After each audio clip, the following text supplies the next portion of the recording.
And that I remember being told that when I was in the Army, your job is to give the boss what the boss wants. And I always sat there and said, what if the boss is an idiot and he's dead wrong and it's going to get everybody killed? Yep. Nobody wanted to hear that. No, you do what the boss says. So, I mean, one quick little anecdote that maybe of use to you. I was in the War Plans Division of the Army Staff in 1995. This was 94, just as I was starting out. I'd been there 2 months, 3 months. By the colonel came to me in the strategic plans, and I had responsibility for all the what we call the white war plans, not the black ones, the spec ops and everything. Mm-hmm. And he said, here, write a paper on the Balkans. What do you think we should do? Do we fit in there? Do we not fit in there? Should we involve ourselves? Whatever. Pros and cons, give us a recommendation. So I did. I sat down, put it in 2 pages, gave it back to him. He said, oh, this is good. I like this. Went to the Major General. The Major General took it. Went to the 3-star. He took it. Was passed up to the 4-star Chief of Staff. And basic recommendation was, this is not an area of long-term strategic interest to the United States.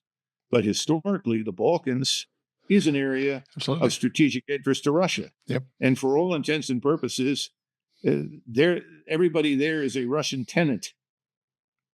In other words, the Russians manage the land there. Yep. And we really want to get along with the Russians, and we're doing very well right now. So we want to avoid friction. And I went through this basically, and the Russians liberated the whole area from the Muslim Turks.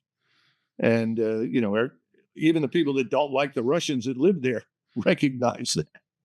Okay, so I said, we should not directly involve ourselves. No permanent U.S. military presence. Avoid involvement, right? Chief of Staff of the Army said, I agree. He took it over to the White House. How do you think that went down? The White House said, wrong. Yeah, right. We're intervening. Interesting. We intervened. And then I was at the Dayton peace talks. I was working for General Clark then when he was a 3-star, and I was a full colonel. And, I did some map work and drawing boundaries for the various groups, the Croats, the Serbs, and the Bosniaks. And he got some instructions from then Secretary of Defense Perry, and I thought they were very good instructions. And Secretary Perry said, General Clark, first of all, we don't want any Danzig corridors. No hanging pieces of real estate with nothing between them and the parent state.